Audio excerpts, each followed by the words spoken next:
the JonTopofIt show with John Meisberg. Oh my gosh. All right, guys, welcome to the JonTopofIt show. I am John Meisberg, your host, and today we have our guest, Seth Pearson. Me? Seth Pearson? That's right. On the show? Finally, after some technical difficulties, we've got his face on this lovely camera. Oh my gosh. He is a life coach, a proclaimed self-love warrior, and he also has a podcast called Love Amped. The mission of the podcast is to create a world where every being feels alive and loves themselves fully. So, Seth, thank you for being on the show. Thanks for having me, John. It's wonderful to be back. Yeah. So it's interesting. Yes. So this is actually the second time that I've spoken with Seth on this show. The first time it was just voice only, back when all I had was a microphone. And now we have this cool studio to try it again and show off his lovely face. The studio is sick, just so everyone knows. I have never been in a 3-camera setup, just with a TV background.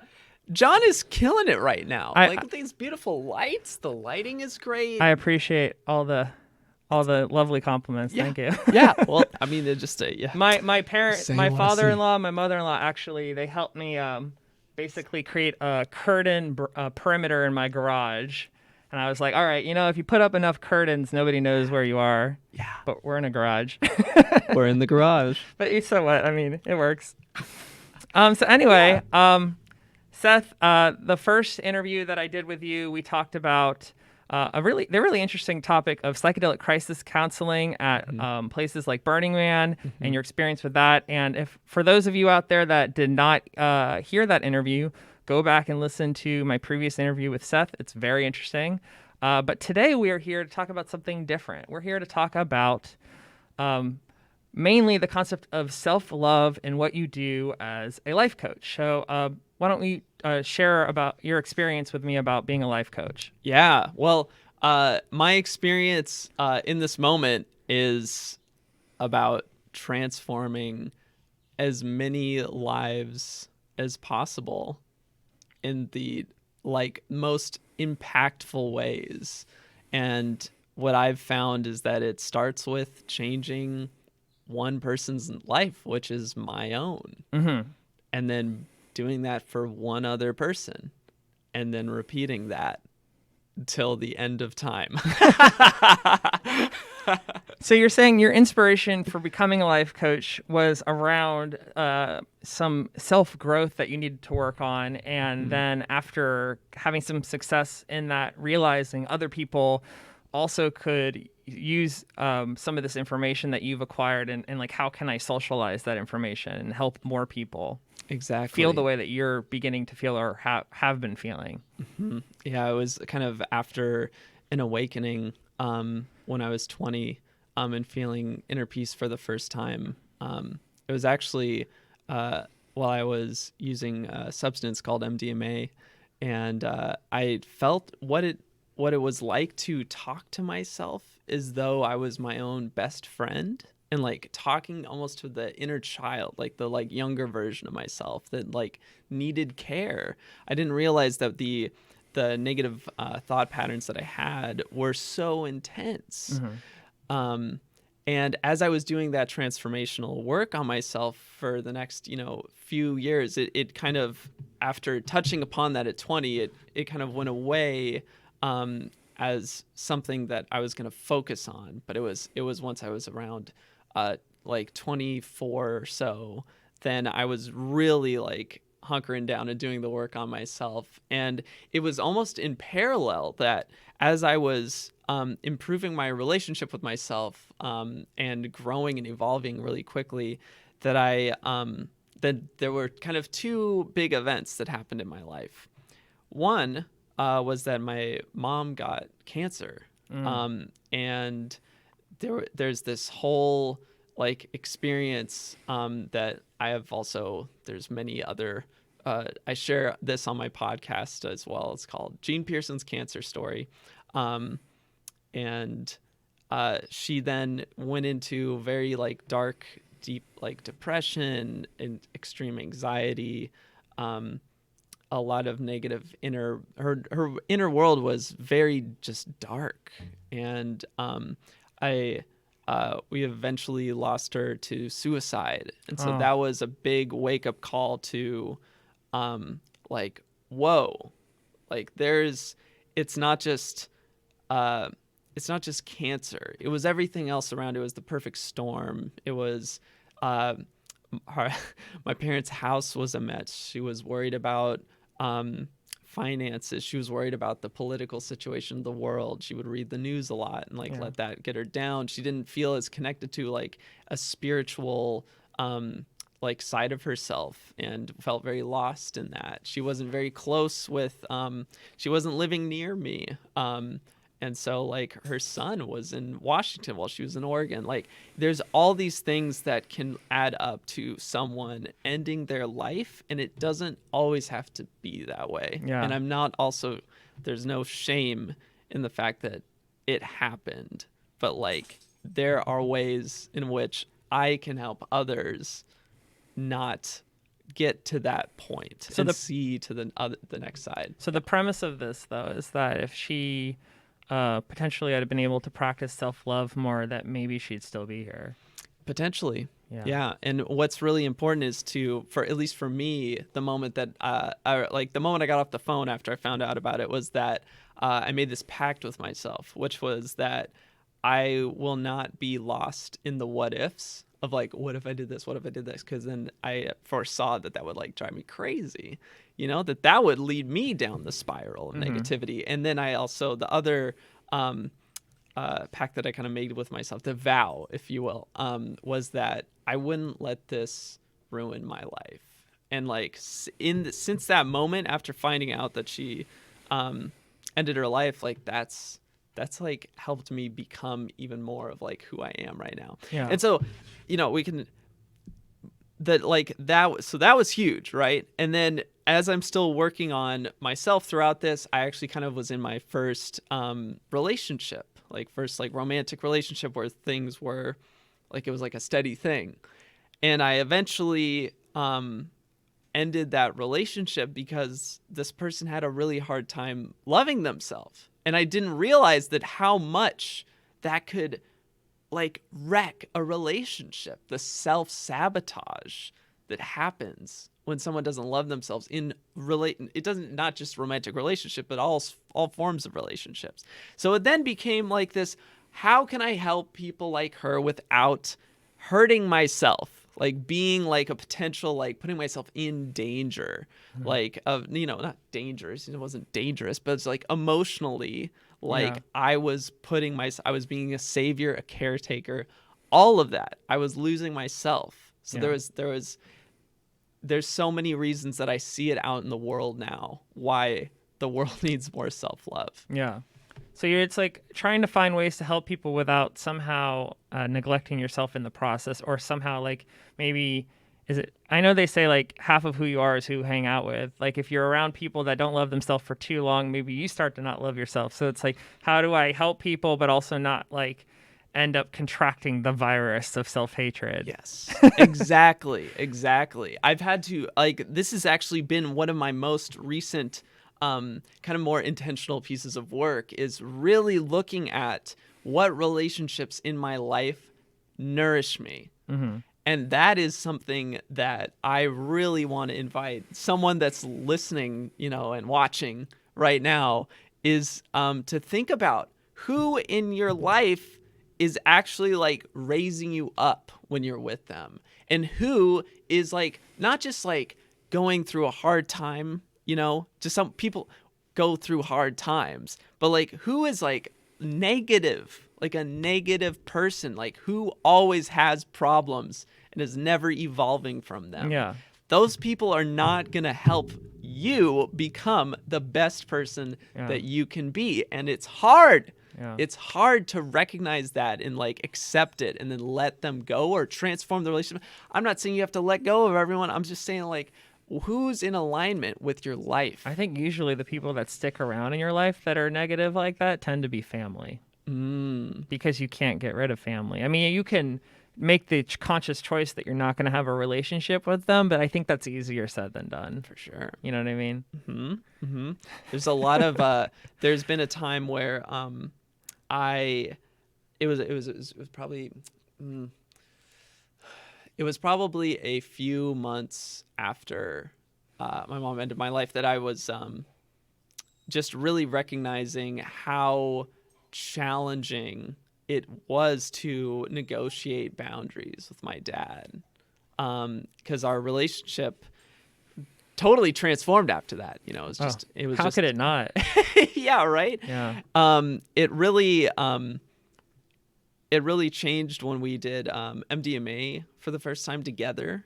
I was able to be actually like seen and heard by him, what I felt like for the first time. Tell me about how that experience came to pass. Like, how do you get your father to take a substance that is, not socially acceptable with you? Is your parents, were your parents pretty like open-minded to those things already, or like was it that the suicide kind of made him more open to trying things that could potentially help regardless of their legal status? Yes. Okay. Or social stigma. Yeah. So it's like a mixture of that, right? I'm just thinking about like my parents, like I can't even get them to come to Seattle and like smoke pot with me. Yeah, I know, right? So it's like this very courageous thing that I did the first time I did MDMA. I'm on it. I'm at Paradiso. Yeah. Rip. It's 20.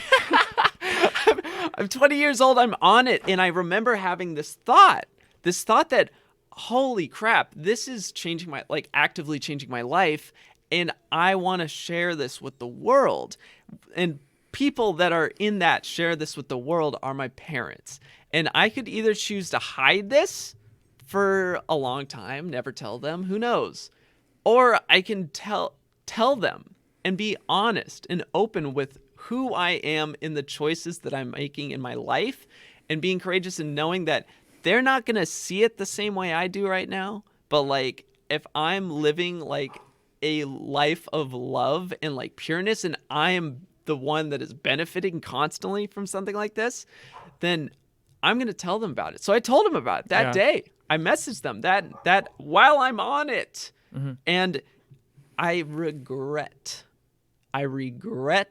that I didn't push even more, because there was a time when we were on one of our last two like family vacations, the summer before it all went down, where I totally could have brought, some mushrooms or MDMA, and I didn't. Oh, when your mom was still around? And you thought maybe it could have been healing for her.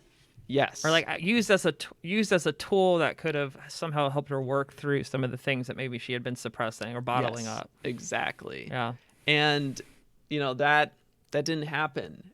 And once like my mom ended her life, I now had an opportunity to be like, Dad, I think this would improve our relationship drastically. Like, are you in? And so, yes, it was because there was a long time that I've been talking about it, telling my parents like, oh yeah, like I did this with like this friend of mine that was scared about it before has now like done it, and like they've seen the benefits, like they've seen how it's changed their lives. And like, so there's like, I know that for myself, I needed a ton of people saying like, Seth, you're going to be okay. You're not going to die. You're not going to be dumb forever. Like, to jump on. And so like, now I'm like, I have my list of people that I know that have done this it's very long. It's 50 plus, 100 plus. So for the people out there that don't have any experience with MDMA, or just see it as like something that's illegal, and there's it's still attached a lot of stigma to it, I just wanted to share real quick. Like, if you pop up onto the interwebs and look up MDMA and how it's being used for PTSD, it's actually very effective treatment, and they're currently in the process of working towards allowing therapists to use it legally in their practice as a tool to help patients work through their trauma. This study over here, it says that it significantly improved PTSD over 12 months. They studied veterans, firefighters, police officers.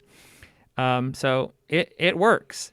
But the thing is, like, I think that the things that work in our society sometimes haven't caught up to what's allowed or what or what people in society consider to be socially acceptable, because we just swallow down whatever we're told.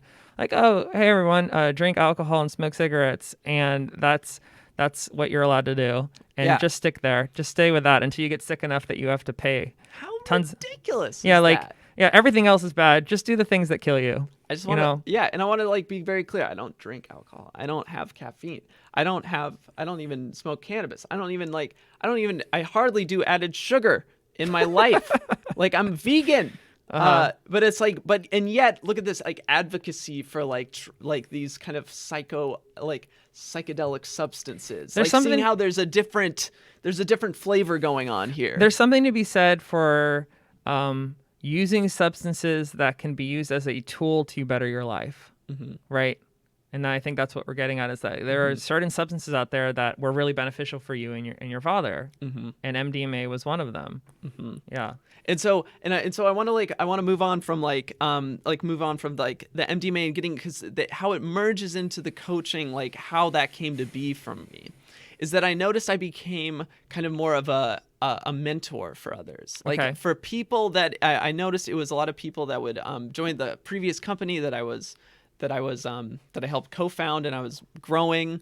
It's called MXT Reality. I was doing that for 5 years, and we'd have these interns, and they would be coming from DigiPen. I went to DigiPen Institute of Technology, game development school, and I know, just because I came from it, there's a lot of people in the software software industry that are currently disconnected from life. Like, I might be ringing true to someone right now that's listening to this or watching this that is a programmer, a software engineer, or is in the tech industry, that might be feeling disconnected, detached from life, feeling unfulfilled, feeling as though they are not living courageously, feeling as though they are not getting what they want, or like not waking up every day and being like, I am just killing it. I am just amazing and killing it in life. Like, Can I be honest with you, Seth? I used to have an HTC Vive, like a VR headset, and I got really, really into it, and it actually scared me how much time I was spending in the virtual world, virtual reality, and how socially isolating it was, and I had to get rid of it because I didn't like what was happening to me. Yeah. Exactly. And it's like, I'm never going to be someone that says technology is bad. I think technology, if used properly, is incredible. Maybe they can get the social elements down later. I don't know. Potentially. I mean, I think there are a lot of potential for even like, I don't know, like practicing social interaction work, like with VR, for sure. Absolutely. And at the same time, you're seeing, just like how I have the ability to scroll Facebook or Instagram or whatever for an infinite amount of time, like, that's up to me, right? That's my bad if I'm spending that much time and I'm like putting myself through that. It's not that necessarily the technology's fault. Like, there's the blame, right? But anyways, so yes, the people that are in the tech industry and more, I'm just saying, like, that's who I was, and wanted more. I started to be a person that could show them what that more could be. And this was just naturally as I was trying to find my like life purpose. And once I found that, like, oh, I'm going to be healing and like changing the world through conversation, like that, once I found that purpose, started living more in alignment with that purpose, like my life started to get better. Like, you don't even notice, like, I was on this podcast about a year ago now, something like that. Like, my attitude, my like energy is completely elevated since last time. Like, there's just so much life, even more life, like flowing through me. And so a big part of that is you being able to have helped as many people as you've helped. Yeah. Oh, absolutely. And I used to even see people like what I'm doing right now. I used to judge that and be like, what? He's just talking. He's just saying stuff. It's like, there's a reason I'm on this freaking mic and camera telling you right now, live a life that you want to live. So what keeps people from living the life they want to live? Well, if I look at myself, it's fear. It's the world working, like giving me messages that work on my insecurities that I haven't worked through. It's being around people that don't like elevate me, don't know how to show me the way. I didn't used to have a mentor in life. And now I have many, like someone that I could look up to. I didn't used to have like a male like model figure. How did you acquire these mentors? Oh, okay. Yeah. So this was Is there actually like mentors.com? mentors.com. Well, it's actually called Mankind Project. Okay. You told me about this. Yes. Man, I am slacking. I need to check that out. Oh my gosh. Yeah. John, we can get you in a men's circle in 2 weeks. Easy. And anyone else that wants to reach out to me, we can make that happen. What is this? So, okay, the Mankind Project. Yes. So this is it's a men's work organization. There's 2 things to focus on here. One, they put on a men's initiation weekend, 48-hour, really awesome, beautiful weekend that looks at a man's like mission in life, shadow work, like what kind of energy do they need to be bringing to like bring more of their like mature masculinity to light, like where am I not holding myself accountable, like self-accountability, and like holding agreements to others, like all of this stuff that can create really negative lives if it's not looked at, and then it's handed down to children from there. Like, I don't want to do that to my son. Exactly. Yeah. We're talking Bernie. We're talking 2 months old, John. Yeah, I know. It's time. Yeah. Like the time is now. And like, so that weekend is beautiful. I can't recommend it enough. It's incredible. And the men's groups, they're called I groups, and they're around the world. This is an organization that does things around the world. I didn't know about this until, you know, how previous episode was talking about Zendo. Is literally the night I ended up at Zendo. I met Ken Bonin Jr., who has changed my life time and time again, and I change his life. We're like, I used to pedestal this guy. You know, he's like, oh my gosh, I always wanted someone like you in my life. Like I didn't even know it, but now you see. And then, you know, over time, it's like, we are equals, and we are both effing leaders in this world. Yeah. So mentors are important. If you need a mentor, check out the Mankind Project. If you're a woman, I don't know. Is there the Womankind Project? Yeah. So there's a Woman Within. Is one of the organizations. And there are a few other ones, but yeah, Woman Within. They have a similar kind of weekend experience, and they have groups around the world, and I can get people in touch with someone that is a part of that as well. So there's a lot of resources. I'm a resourceful person in the world of mental. It's womanwithin.org, not .com. .com is like a furniture store. Oh yeah. Okay, yeah. .org. .org. That's important. There you go. Womanwithin.org. Anyway. Yeah, and so then I started to meet other people that were coaches. A coach changed my life. I lost my virginity. Sorry, I made my sexual debut. It's very important not to like use that. You know, the sexual debut is just such a great. It's such a great phrase. It's so positive, right? It's like losing virginity is like, oh, I lost this part of this pureness of myself. Oh, that's a good point. But it's like sexual debut is like, welcome, yay, you're here. Yeah. You know, to a life coach, and she was amazing, and we're great friends still. It's incredible. And then I met more life coaches, and I'm like, I'm just naturally seeing that I am doing this in the world, but they're like able to make a lifestyle and a living, like doing this, and they're not working in software. Yeah. Well, it just seems like there's so many people out there that just really need someone to come along and help them, and not enough people to come along. And so it's just what you're doing here is very valuable to society, and it's just unfortunate there aren't more people out there to reach everyone. But yeah, it's good. Exactly. Thanks. And it's just really shown, if you like look on the testimonials on that part of the website, it's just like the things that are possible are limitless. Anything is possible, John.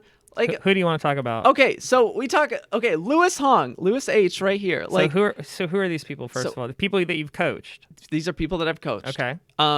so Lewis, again, when I was talking about that company and like being having like an intern come in or like a new hire, and I'm just like, okay, like, yes, we hired you for this. You're an amazing person. Like, you're going to do great. And like, oh my gosh, Lewis freaking killed it. He made the Space Needle augmented reality app, like for the Space Needle. Oh, really? Yeah. Like he killed it on that. He did amazing work. And I saw like so much of like a younger self in him.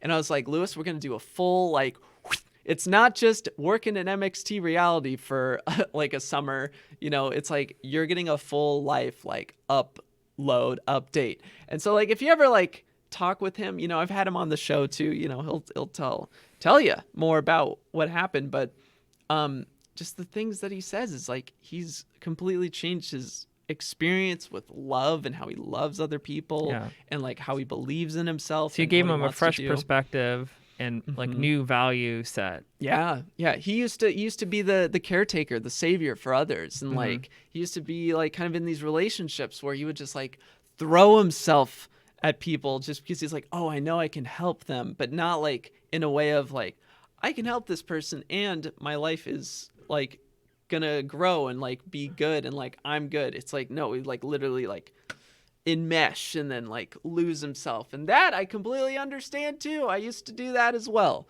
And so he just is now just so much more connected to joy and like and is more like courageous, and he's like a leader at DigiPen now. Like he says, I've seen him like I went back to the school on a day with him, and I would just see how he like walked through the halls and people like loving on him so much, and he's just like playing this ukulele like as he goes like through the hallways, and I'm just like, yes, Lewis, like you've arrived, like you're here, and like he's just forever grateful, and I love him to death. I love Lewis so much. And let's see. Okay, so there was another one that I would love to talk about, which is, let's see. We got Cora Boyd. Did I pass him? I'm not seeing it on the screen right now. I'm just on me. There you go. There we go.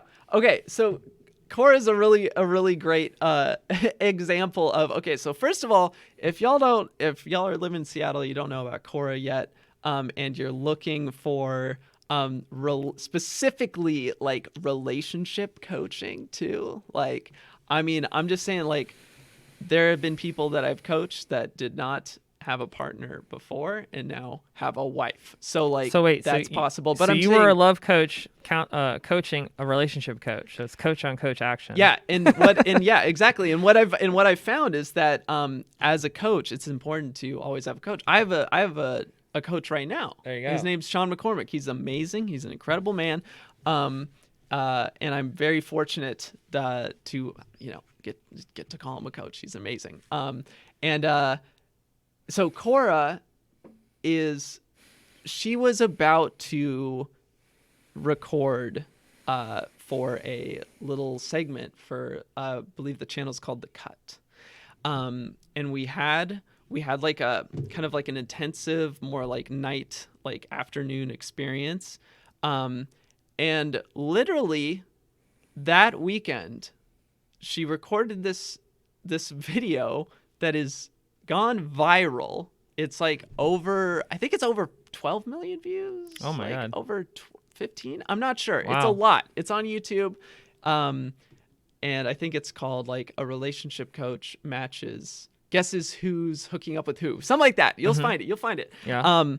But like one thing she said was like Seth, it's like part of our time that we spent together was like, I was in the flow. I was able to match all these people up. It was like a group of 10 people, and she had to find out who is like hooking up with who just by like asking questions, seeing around, and she got it. And she's like, Seth, it's like, because of the flow of our session, like I felt like that's what helped like me get it all right. And look at that, like, boom, now she's like exploding.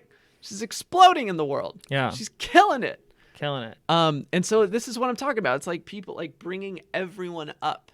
Like it's about raising everyone up. So, Seth. Yeah. self-love is clearly important. It makes a big difference in people's lives.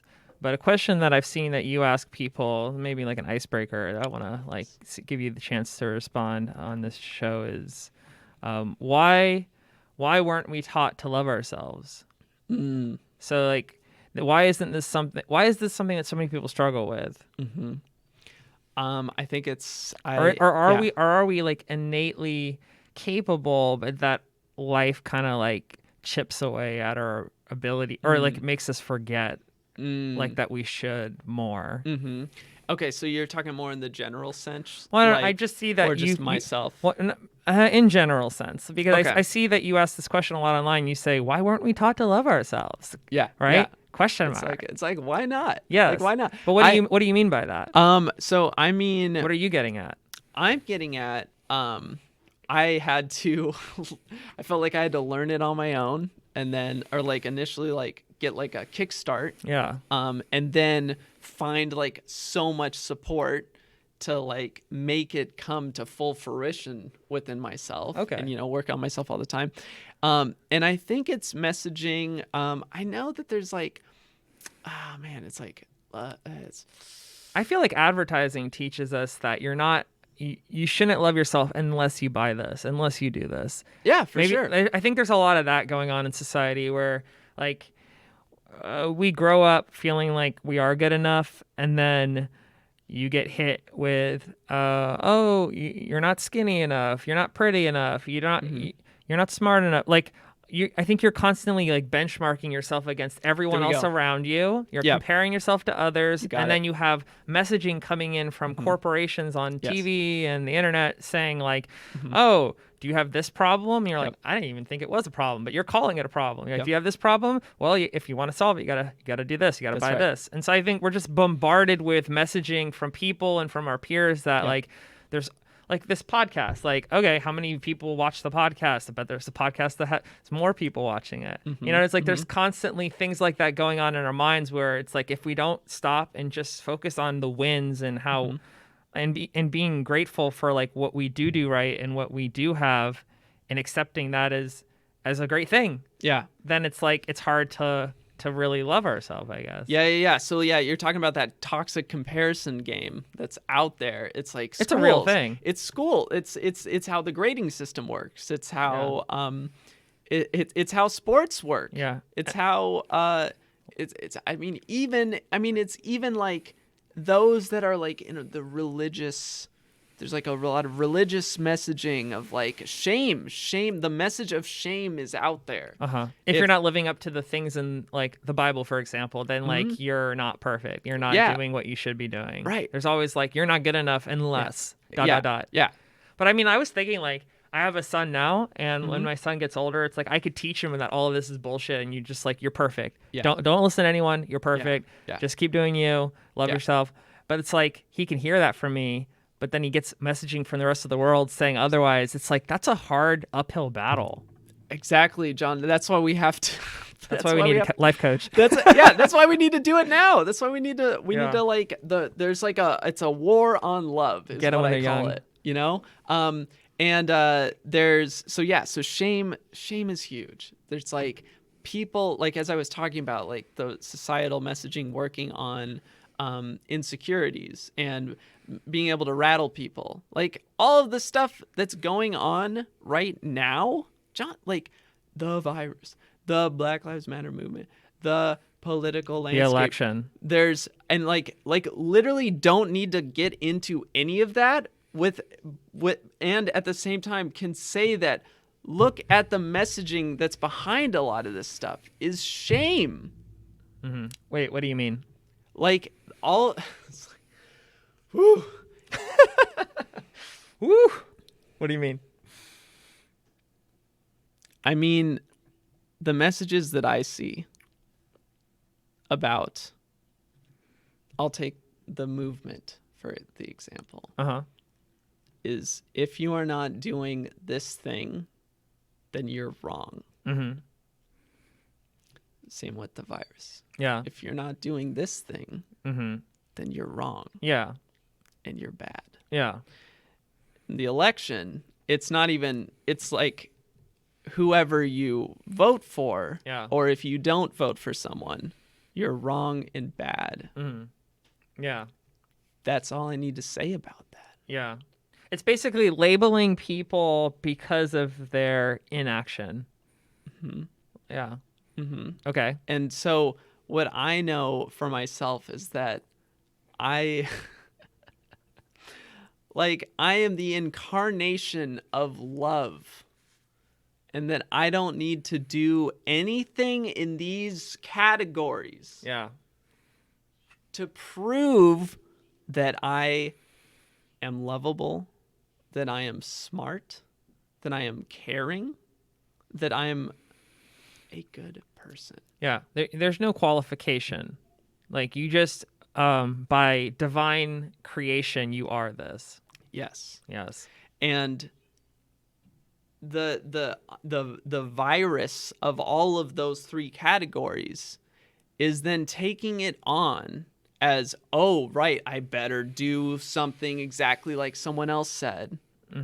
Some expert, someone that wrote an article, someone that knows a guy, someone that, oh, I was there for this thing, but not for this thing. That all of a sudden I go, oh, well, you're right. Oh, wow, well, this person knows more than me. Oh, well, okay. And then I turn around and do it to someone else. Yeah. I've seen it in my own relationships. Like if you don't do X, Y, and Z, you must not really love me. Yeah. Yeah. Yeah. Where are the flowers, Seth? Where are the flowers? I'm looking for the flowers. Or like holding the door or something. I don't know. Yeah. Yeah. Yeah. Yeah. Oh, there's more than that. I do a lot more than that. Yeah.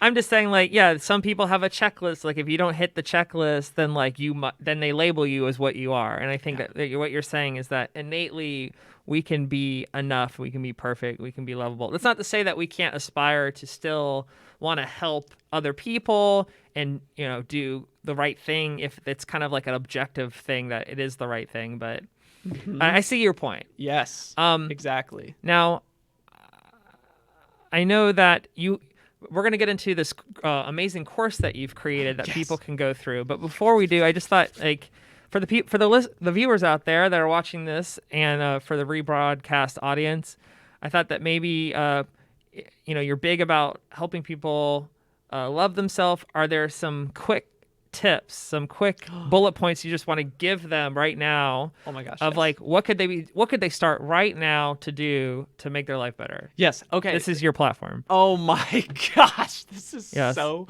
great. This is so great. So, what's been really huge for me, there's been multiple things, but like this has been really great. And I've actually kind of made this one up myself, like I'm at that point, John. I create these ideas. Yeah. It's amazing. Where do they come because from? I didn't, because I weird. used to limit myself. That's what I used to do. I used to think I'm not creative enough. I'm not smart enough. I'm not a genius. It's all limiting beliefs. So it's been a journey to get rid of those. And I love where I'm at. So this is one that I remember. I'm thinking back to the first time I experienced it. But like, so I've been taught this way of, in a tough situation, like going through a tough situation, like a tough emotional moment. For me, I learned so much through all of my relationships, like with other people, and so I was going through a tough learning moment. And one thing that I do is to first recognize, hey, Seth, this is really hard, what you're going through. I start to talk to myself like that. I start to say, labeling the emotions that are happening. Seth, you're scared, you're worried, you're upset, you're fearful, you're shaky, you're sensitive, you're uncertain.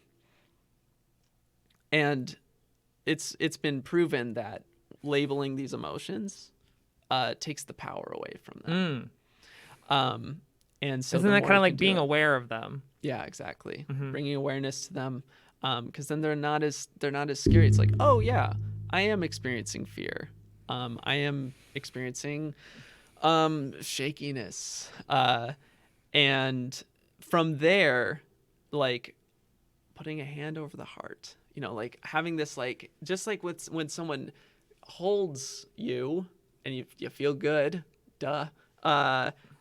Sometimes there's going to be moments where it's like by yourself and like, it's going to be okay. Mm-hmm. And so I was in that moment. So I was like holding myself and I was like, Seth, you care so much. Like, you are trying your best. You're doing everything you can. And I remember in this moment, I was still having like, I was just like, fuck, like, what do I do? Like, I just feel like so like lost and terrified.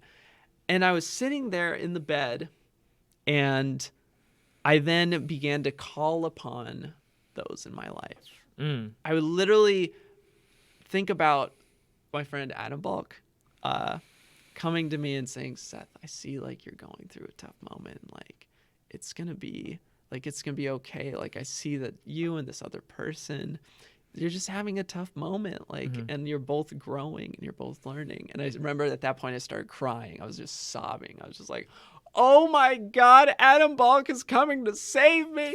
And then I was like, wait, what if I called upon, let's call upon Joey Cardella. And so I called upon Joey, and I saw him like in just kind of this visualization sense. So you're of him, imagining like, these people. I'm your imagining friends. these people. Yes. I have my eyes closed. Yes. What would they say to me? Yeah, exactly. Okay. And it's like, oh, like, Seth, like, I see you, like my brother, my friend. Like, I see that this is so, like, you don't know what's happening, and at the same time, like, you are fine. Like, you're gonna be okay, and it's okay that you're feeling this way. It's interesting what you're saying, because I was just thinking how, like, I don't really get that much comfort personally in like trying to like comfort myself, but it does, for me, it feels better when like my wife does it, or like a really good friend.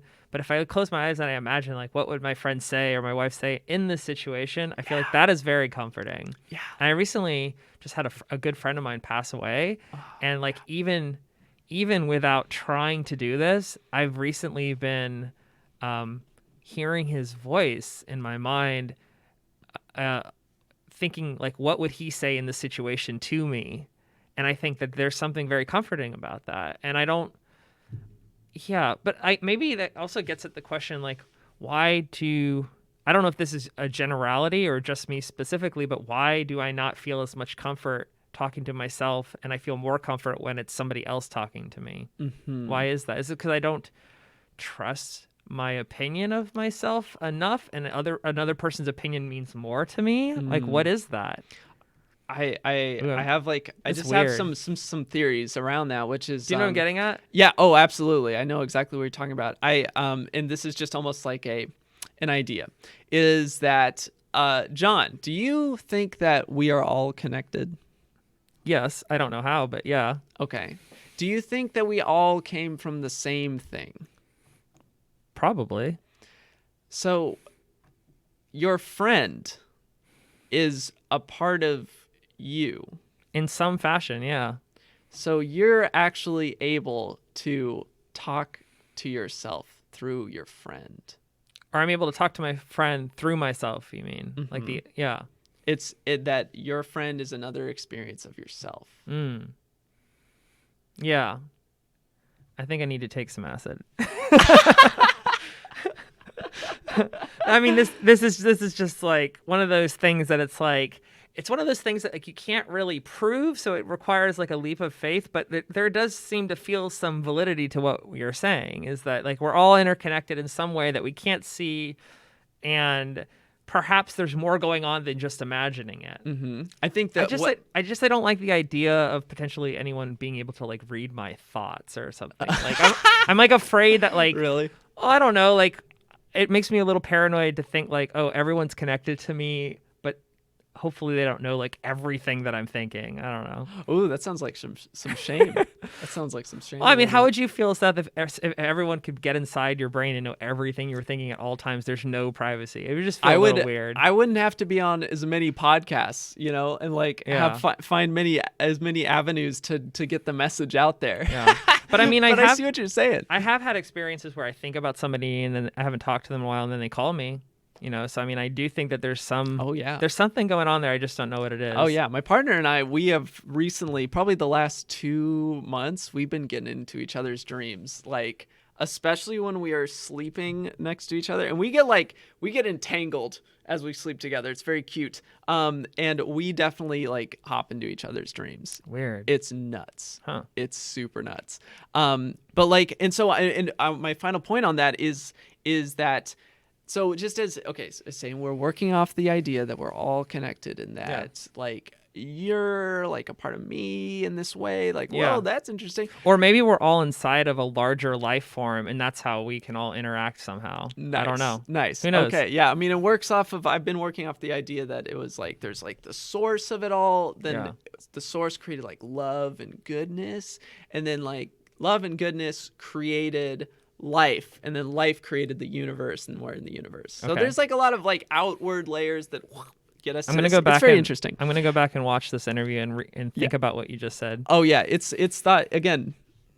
This is wild stuff. But like, so just as the idea that I can look at you and be like, oh, John, I love John.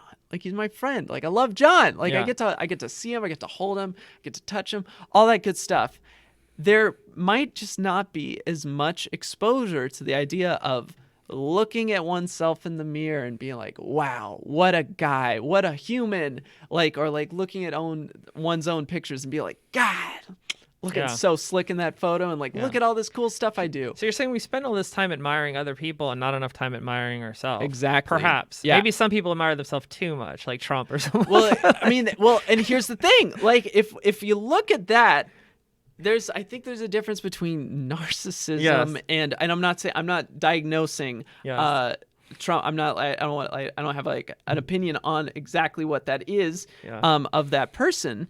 But I'm saying like there's still narcissism. There's still anti-dependent behaviors. There's ways to gain power and isolate yourself from others. But there's also, which I'm glad we're saying this, is there's a way to gain power while also bringing other people up. Yes. And that's what I'm going to be talking about next week at my workshop called True Power. Here in Seattle, there's only 2 spots left. There you go. But like it comes to this idea that like true power comes from being in alignment and helping the world. And like, who is someone that you know that's really powerful in your life? That I know personally? Yeah.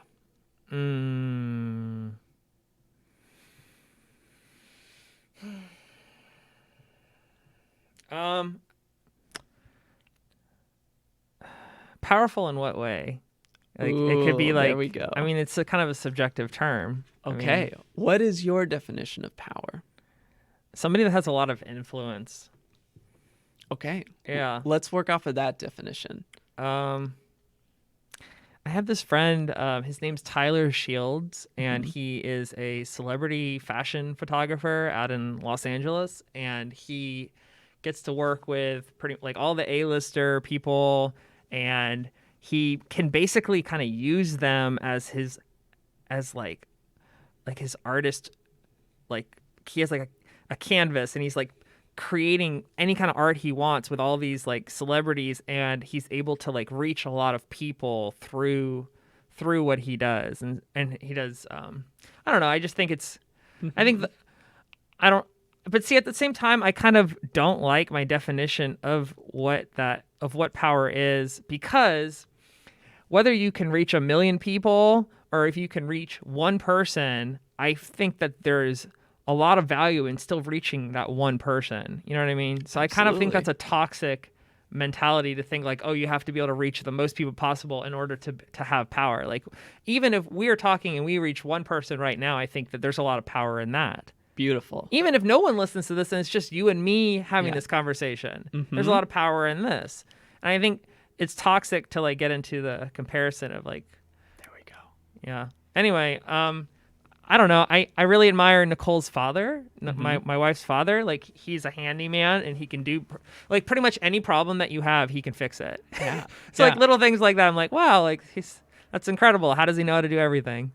Yeah. So so part of the workshop is, how can a person use their power Mm-hmm.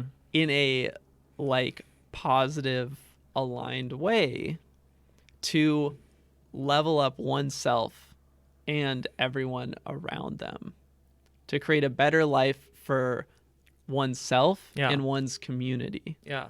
at large. Yeah. And so there's, just as that friend that you first mentioned, Yeah. Tyler, is that there's nothing wrong with that influence. No. And there's nothing wrong with Nicole's father's influence Yeah. in the world. And at the same time, is someone like Nicole's father, maybe like not right now, but like in his life, was he using his power in a way that's limiting where he can get to in life? I mean, I think only he could answer that. Exactly. Yeah. I don't know. But it's about like, if you have these gifts or these skills that you've gained, and it's like, how can you utilize them to the best of your ability and help the most people with it? And that's what your Exactly. workshop is trying to focus on. Exactly. Yeah. Exactly. You got it. Okay. A workshop that challenges Yeah. one's relationship with power. But coming full circle back to the original question of like ways that viewers out there can learn to fully love themselves, what was the initial thing you said? It was to fully love themselves and live like fiercely. yeah, Live. sure. Yeah.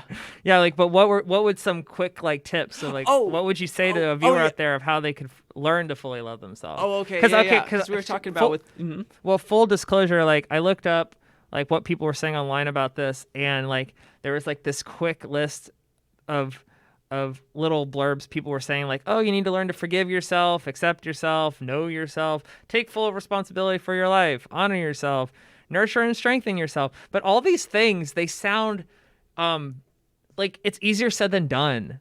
Oh, yeah. It's like they just say, oh, just forgive yourself. Oh, just forgive yourself. Oh, why didn't I think of that? Duh. You know what I mean? Like, Wait, are they saying just forgive yourself? no, Wait, I'm filling in the word just. Yeah. But I mean, And like they expand on each of these topics. But I'm just saying, like, you know, I feel like I think the work you put in in this course that you've created, in the one-on-one counseling that you offer, the one-on-one coaching. Yes, or One-on-one coaching. But I think you have to really learn about each of these topics in full detail to really understand how you can implement it. Because just knowing the little blurbs of like, oh, forgive yourself, like, it's kind of meaningless. Like, how, you need to know the how, not the what. Yeah, nice. And so it's really great because those that I'm like coaching right now, they get access to the program or the course. And the course goes through the forgiveness. It's like finding the voice of self-love. It's like finding, well, what are the ingredients? Like the ingredients, like here's like a fun little backstory. Is like finding the shared humanity in the world. It's about self-cherishment. Like those are like two of the three ingredients of finding like self-love within oneself. It's about being able to measure it. Like, thank you to Kristen Neff for doing so much good research on this and like finding a way to measure within oneself, like where they're at in a moment or like at this time in life, in like the realm in which they relate to themselves. And so that is utilized in the course as well. And I also go into how like letting go of past, like, and processing past traumas, like how that can like improve just like the feeling of like being alive and finding like the most important values in one's life and like making sure, am I living a life that's in alignment with these values? Like there's so many parts and they're all broken down in this course that I created. And so my point being with the course and coaching is that when I get to coach people as they're going through the course, there's, just as you said, it's like, oh, well, sometimes it's easier said than done, or like maybe just me watching a video, I'm not going to fully get it. And so like we're able to break down those moments where it's like, Seth, I went through the section of resistance and I got stuck. And that's a pretty common spot is Yeah. like the resistance. It's like, that's where like addictions come into play, or like avoidance, all that good stuff. And so then we like work within that spot of life, like where how can we like work through that? So yeah, it's really good to do these things in parallel. And so do you offer people who go through your course the ability to apply some of these concepts, like maybe like a practice of some sort, or?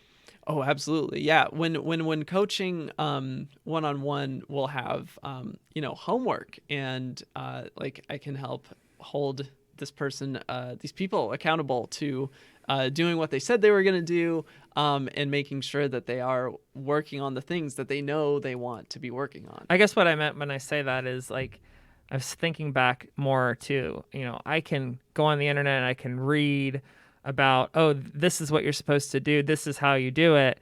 But unless I have a way to apply it in my own life, like an example, like, here, try it in this way. Next time you're out doing blah, blah, blah, remember this, or like, try to say this and think how it feels, or what, like putting these like trying to find ways to apply it, I think is what makes it transfer from short-term to long-term memory and become a part of who you are. Yeah. And it's like, I think part of the value of taking a course would probably be being like, hold my hand and show me how to embed it into my daily life. Yeah. Okay. So, John, you're gonna love this story. Let's one of my clients right now, we had a session yesterday, and this person's going to this really great sex party this weekend, and this person is working on the inner dialogue that they have towards others and self. And I shit you not, we worked on this set of phrases. There's this thing called loving kindness. It's another thing in the course. It's bringing positive thoughts and energy towards others, like actively, and then towards oneself as well. And so part of the practice that we set in motion, that we're like, okay, so when you're at this party, like, this is the saying that you're going to say internally in your head to every man in that room, and this is the saying that you're going to say to every woman in that room. And like, so it's putting something that in the course, like, someone would have wrote down, like, oh yeah, like, I'll say nice things to people as I walk down like the street, which is great. And really, like, I love that. Like, that is super useful and beautiful. But this is how it's like, in specific for a specific person going through a specific situation that's like looking to have like a more I don't know, like juicy and joyful, like kind of romantic life, and like putting themselves in like situations that used to be uncomfortable for them. Like, they now have like tools in those moments to apply that and add it again to the subconscious. Mm-hmm.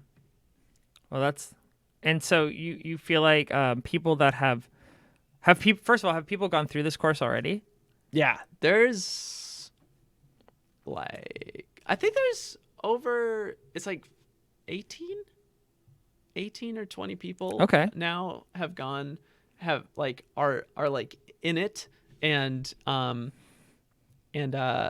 yeah, it's been really cool to see the progress of certain people and check in and seeing how like my friend David Evans, he he said after the first, I think it was the first or second section, and this like little interactions on my Instagram page, which is at loveampedseth, and he talks about how he quit his job after going through like the first or second section.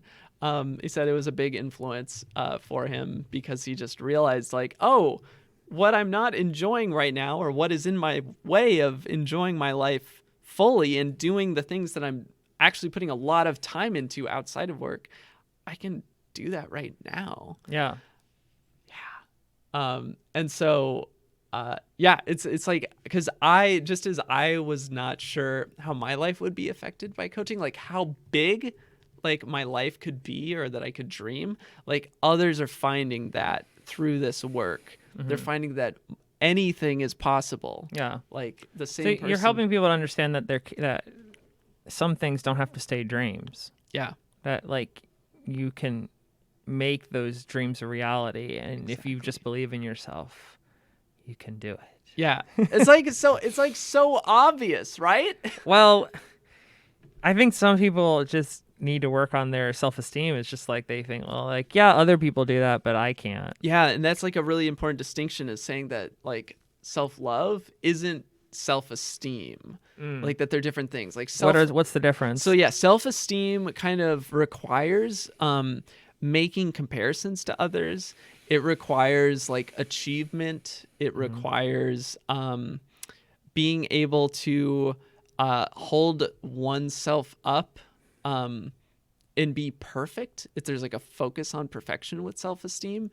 But the thing is when self-esteem, what it doesn't do is that it doesn't have you when you're at a low moment or the tough moments. Because self-esteem's like, oh, what do you mean you're not the best? Like, what are you doing? Like, why aren't you up here with me? But self-compassion is like always there. It's like, oh, you're having a tough time. Like, oh, I got you. Like, you're good. Or even when you're doing great, it's like, look at you go. Like, look at you go. Because it's always that this kind of like, some people have like these huge dips and highs, huge dips, highs.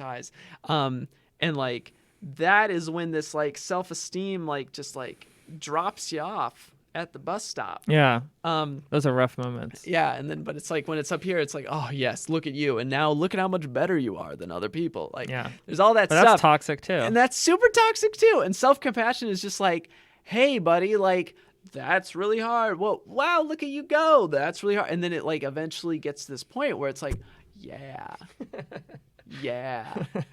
This feels more like me these days. Like, I'm like this. I'm like, yeah, this is cool. Yeah.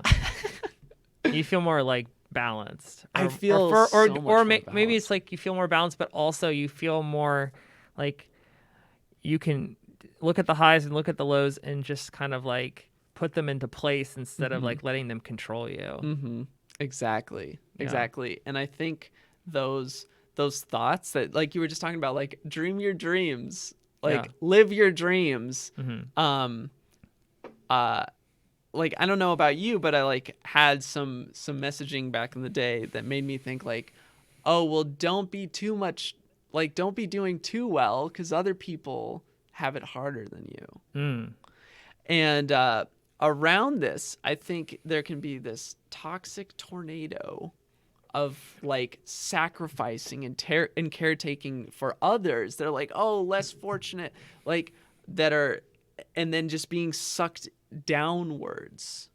This is it's a really hard thing to distinguish. And I think in another thing that I coach around is financial abundance, which I didn't even know when I got into this, that was going to be something that was going to be in alignment for me. But I just kept finding like, oh, no, this is all wrapped into this. Yeah, like, that's why I say like self-love, power, financial abundance. Yeah. So I was going to say, like, I wanted to also touch on that while you focus on self-love, but you also have branched out into other areas because it kind of is like a natural fit in the sense that like self-love kind of enables other things. And it's like, now they need help in these areas as well. Yes. So it's like only natural that you would deviate those ways as well. Totally. So, yeah. So with like the belief system that I have now of self-love and like this pretty great relationship I got going on with myself, then can translate into other areas. And I was like, well, what are the other areas that I could see that like I wasn't told great messaging around when I was younger that I actually believe in, which is like also having power and living in my power and having financial abundance. And so I then started studying like why certain people, like what are the beliefs, the negative beliefs around like having a good financial, like healthy life. And I looked at some of these old beliefs and talked to old friends about it. This idea that like having money is a bad thing, that money is bad, that like you shouldn't have a life that has a lot of money, like it's evil, it corrupts, it all this stuff, like all these negative things. And then I just then began to turn it around and say like, well, what are the cool things that like can happen through money? What are the things that have happened in my life that happen because money exists? Yeah. And now I'm not even going to get into the exact like, well, Seth, you have to understand that in society, like societies crumble because of capital. Like I'm not going there. Whose voice is that? Is that your dad? That's I don't know. That's the internet. That's the internet for sure.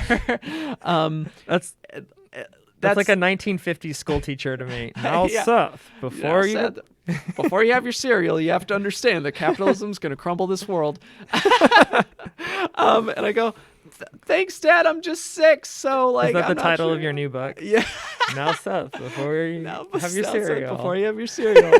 I love it. But I just then began to realize, oh yeah, like I can thank money for creating like a lot of beautiful opportunities that I've had in my life. And like seeing things like I'm a money magnet. Like I can find like money flows towards me. And this idea that it's not that there's a lack of money. It's like money's around. Like money's around. I started putting dollar bills and like $5 bills, $20 bills around my house. Or like just to remind you. Just to remind me. Yeah. This nowadays it's in my bathroom, it's on my dressers. It's behind my computer, and then I go, oh, there it is. And so like since that mindset, I've noticed for myself, I currently have the most money that I've ever had in my life right now. Yeah. Like, well, there you go. That's just a fact. Yeah. Well, I mean, obviously money can be used for good. Look at like Bill Gates. Like he's like cured malaria, and like he's done so much philanthropy. Like you can use money for good, or you can use it for things that some people would consider to be evil. Like it's kind of, I mean, isn't that how a lot of things are in life? It's like what we decide to do with it, and also our mentality about it. Exactly. See how these are all relationships: self-love, relationship with myself, relationship with power, relationship with financial situations. Yes. It's like with money, relationship with money. It's like I help people improve their relationships in all of these categories. Yeah. Well, that's really important, and very valuable services. And it's great that it's not only something that you preach, but something that's worked in your own life. And so it's like you're speaking from experience. And I think that that's one of the most powerful ways to speak, is something that's personally affected you. Yeah. Seth, I want to be respectful of your time. I know that you have some one-on-one sessions to get to for your love coaching. But I wanted to give you the final word. And yes. If there's anything you'd like to say to our viewers out there before we go off air, the floor is yours. Thank you. The time is now. The time to love yourself is now. The time to become a leader in your community, to change the world for the better, is now. The time to be courageous and speak up for what you actually believe in, and surrounding yourself with people that actually elevate you. The time is now. The time will always be now, and no one is gonna do it for you. And at the same time, everyone that is right for you is gonna support you in speaking your truth and living your truth and living your purpose and being in alignment fully. And please don't hesitate to reach out for me on loveamp.com or at loveampseth on Instagram, and let's create a even more incredible life for yourself together. Like it. Like it. Love yourselves out there. Yes. Seth, thank you for being on the show. Again, that is loveamp.com if you're interested in one-on-one coaching, the course that he's offering. or his podcast. He has a podcast where you can dive deep into hearing about some of the guests he has on his show, or they discuss self-love and other topics. All right. Thanks for watching. We will see you next time. Thanks, John. Rocking and rolling.